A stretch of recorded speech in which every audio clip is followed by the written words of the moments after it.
Yo, what's up mga ka-dailies? Ayan, welcome back ulit sa aking channel at syempre ang inyong lingkod Cordillera Daily. Ayan, so bago ang lahat, no, ay gusto ko muna kayong batiin ng isang mapagpalang araw, hapon man o gabi, saan man kayong sulok ng mundo.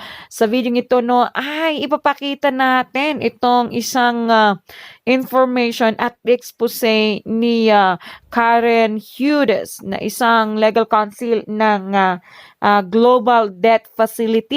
Ayan. So dito nga ay kanyang in-expose ang kanyang sinasabi na corruption na nangyayari sa buong mundo. Ayan. So with the help of kanyang sinusundan ang humanity o humanitarian na sinimulan ni Dr. Jose Rizal as kanyang sinabi na ang hero ng kanyang segment ay si Dr. Jose Rizal. At syempre kabilang na dito ang legal counsel ni Dr. Jose Rizal na si the late President Ferdinand E. Marcos. Ayan. So dito ay ating malalaman kung ano pa ang kanyang ilalabas patungkol dito sa World Bank. Ang bankruptcy ng Central Bank at kung sino ang kanyang ang sinong politician ang kanyang binankrupt. Ayan. So marami tayong information na makukuha dito. So ano pa bang pinaghihintay natin? Panuurin po natin ito. We the people are the most important character in our story. I'm talking about all of the people on earth. We the people are in a coalition that also includes all of the military powers of the world. We're now cleaning up the corruption in the world's paper money issued by the central banks. I'm going to tell you more about this process called the global currency reset. The hero of the story is Jose Rizal, a man from the Philippines who was the superior general of the Jesuits at the end of World War II. This position is also known as the Black Pope. Jose Rizal put the vast wealth that used to be held by the Vatican on deposit in a trust called the Global Debt Facility for the benefit of humanity. Jose Rizal's lawyer was Ferdinand Marcos. Rizal and Marcos created the World Bank and the International Monetary Fund as a big world cooperative to make sure the world's wealth wasn't stolen and went to the world's people. That's where I come in. I figured out what Rizal and Marcos had done. I got a lot of help to figure this out. When I say a lot of help, I mean a lot of help. The world's military powers, all of them, are making sure we stay the course so that the world's wealth stays with the world's people. I told you a couple of months ago how I bankrupted the corrupt officials in the World Bank who were trying to steal the world's wealth from the world's people. My job is to let people know what's going on. One of the ways I know what's happening is because a political scientist working for the United States National War College, Yasser Kugler, brought me an accurate power transition model that tells us which coalitions form.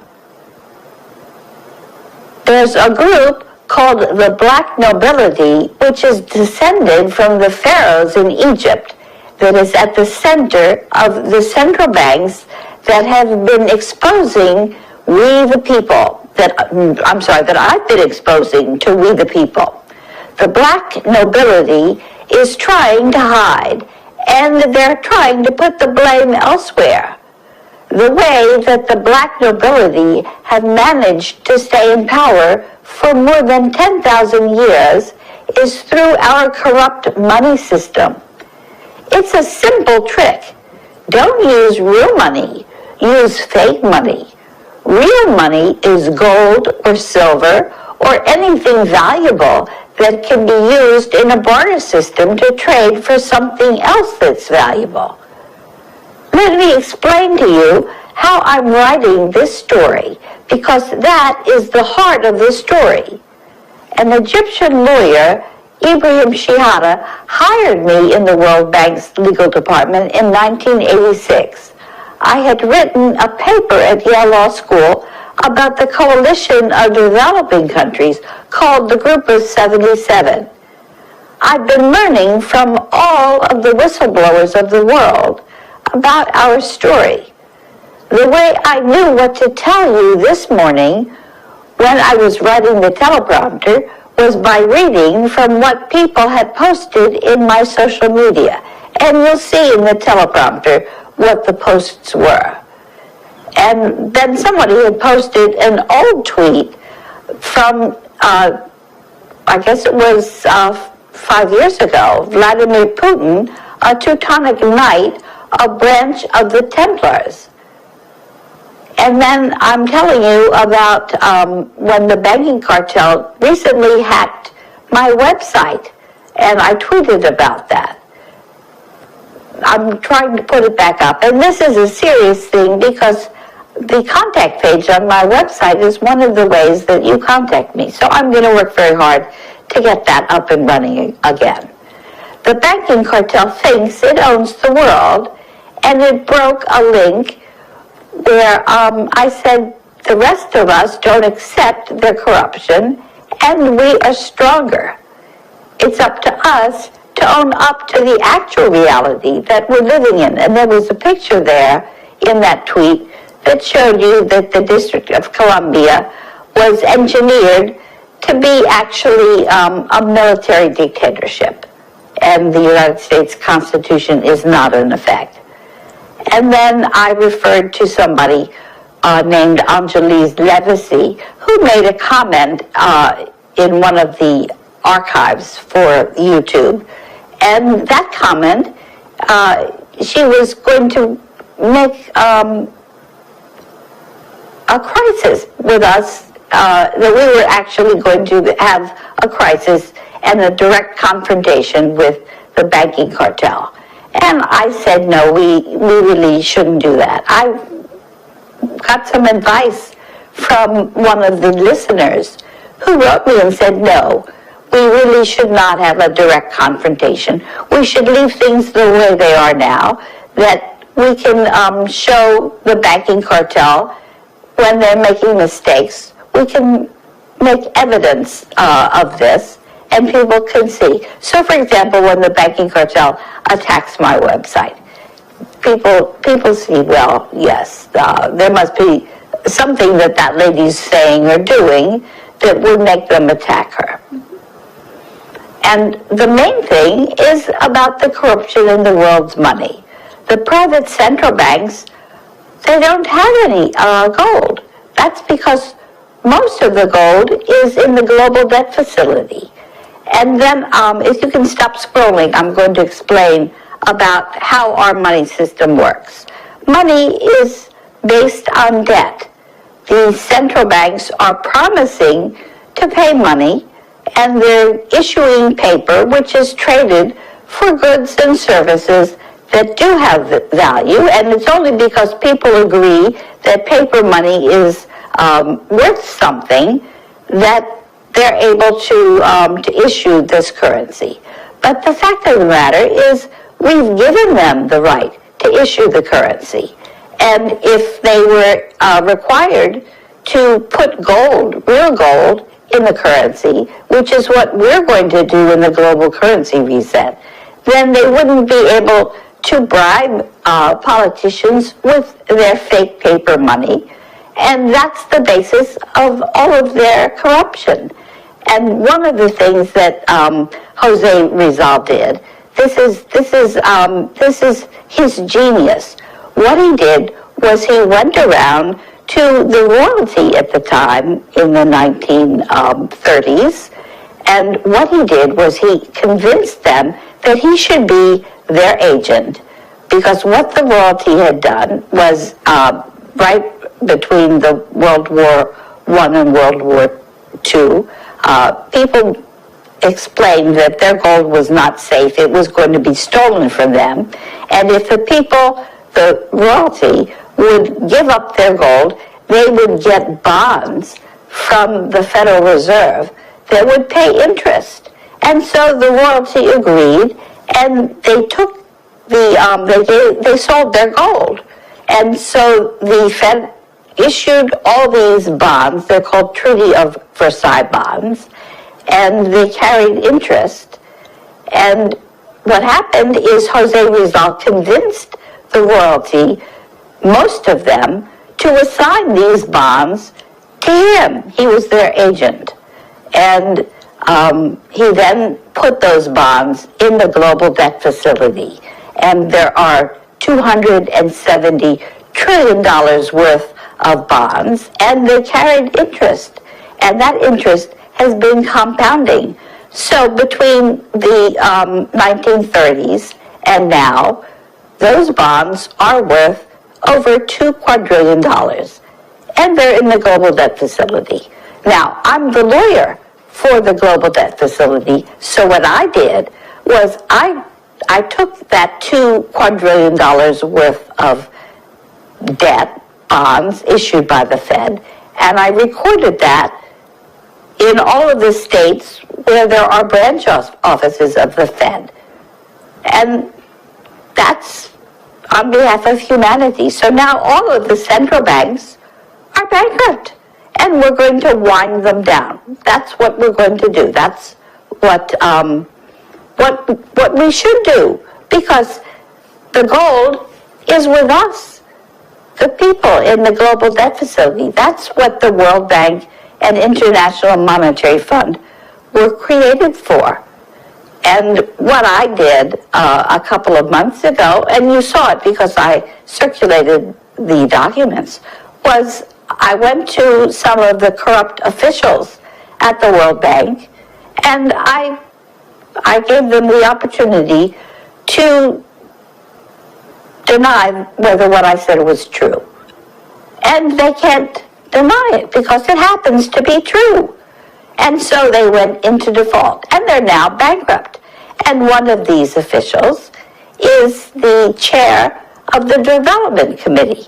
So that means that legally we've turned the tables on the black nobility. We have. That was what Jose Rizal set up for us, and I just followed through, and I'm now representing everybody. And so far, so good. Nobody has denied it, have they? And I've gone and I've bankrupted a lot of the corrupt officials, the ones that are trying to keep us from the world's wealth. And so one of the officials that I bankrupted is Donald Trump. And you can read the documents to see who else I bankrupted. So we're now, our position is we have turned the tables. We've finished the legal work that Jose Rizal started out by doing.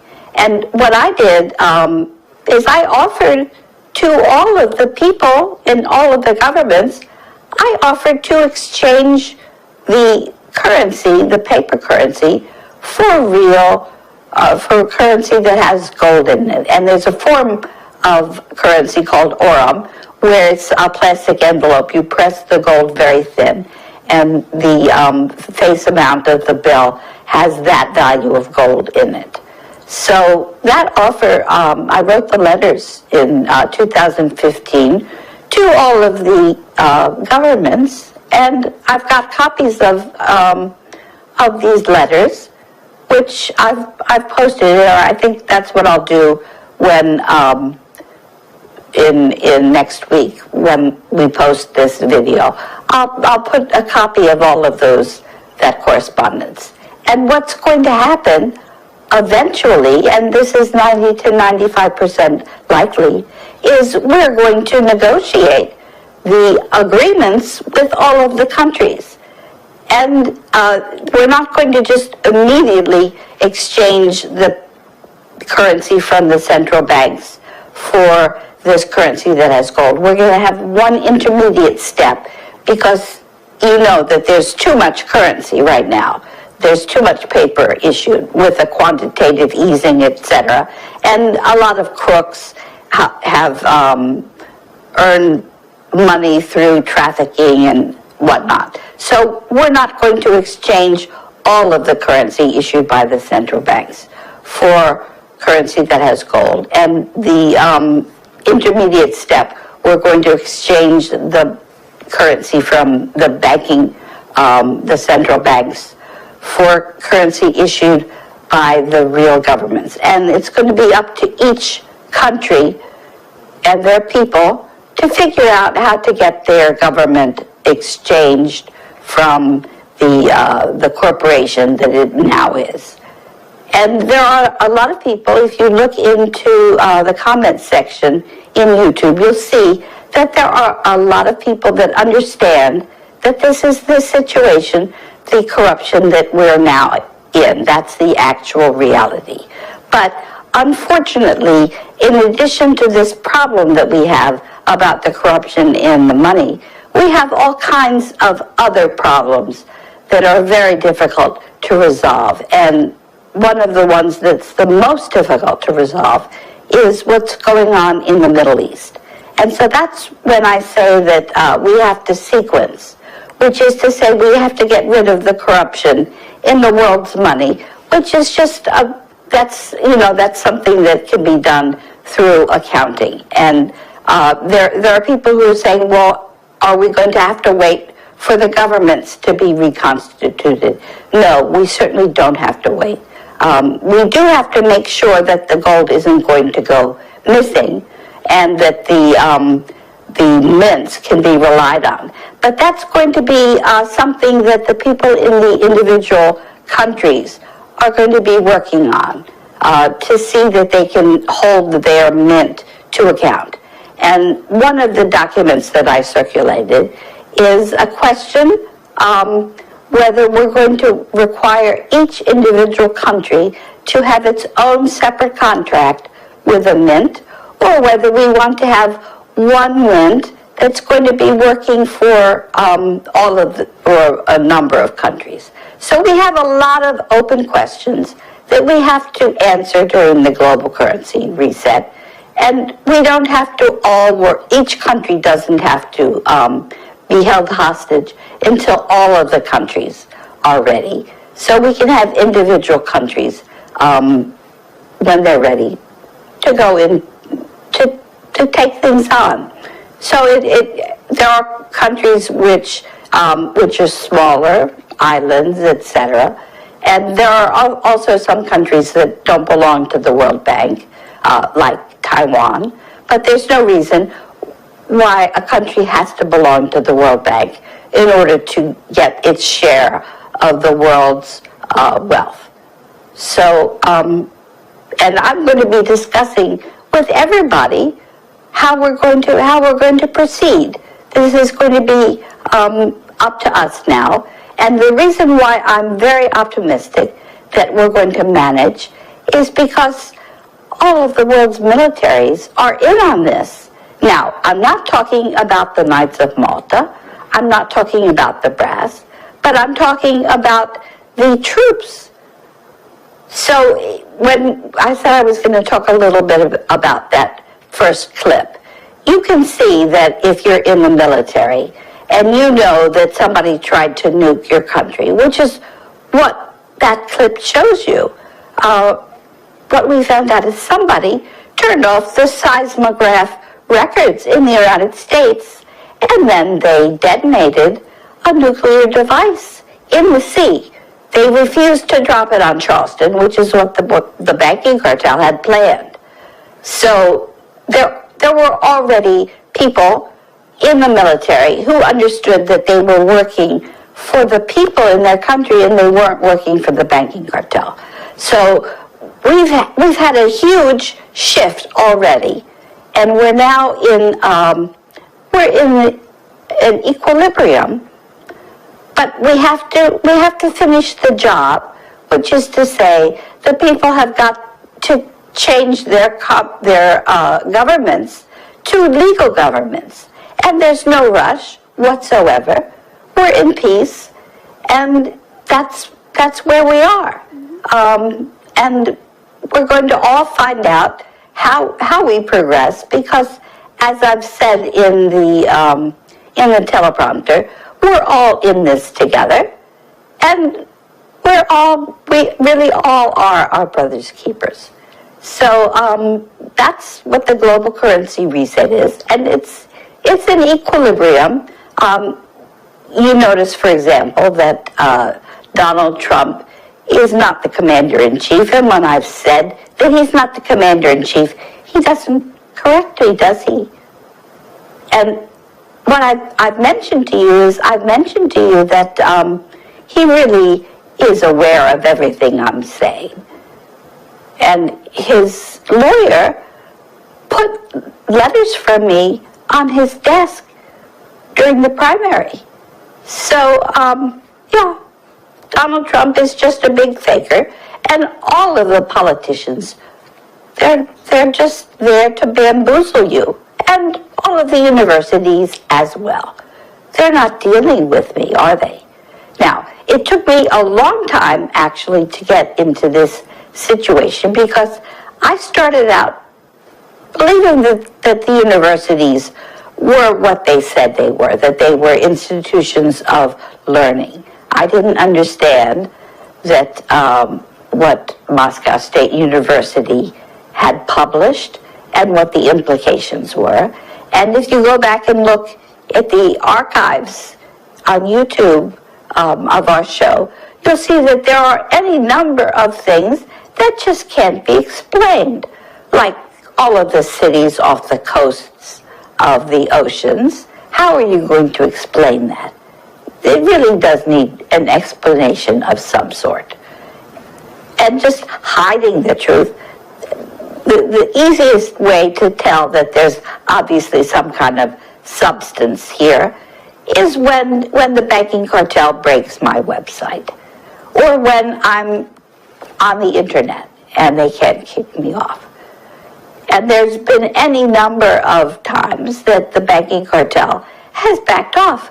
So there were threats that Interpol was going to arrest me. Well, Interpol hasn't arrested me, have they? No, they haven't. So if you want to reason logically, you'll see that I'm sending correspondence to all of the embassies, and nobody is denying that that what I've said is true. And I've bankrupted any number of officials, including Brett Kavanaugh. He's bankrupt now.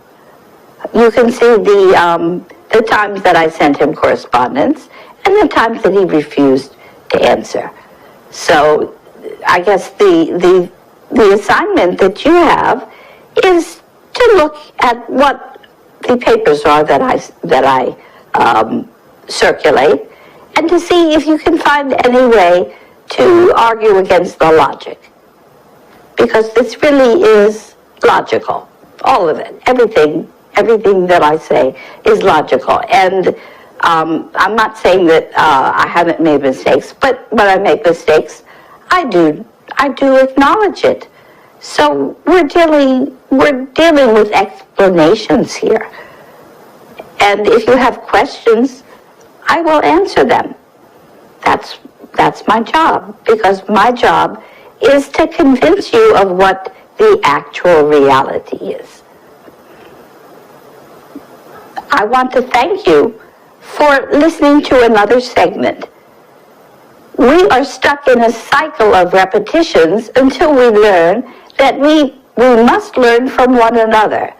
I say that we are stronger. By that, I mean that our view of reality is what prevails, because a critical mass of us understands about the corruption in the world's money. Calls for revenge will plunge the world into World War III.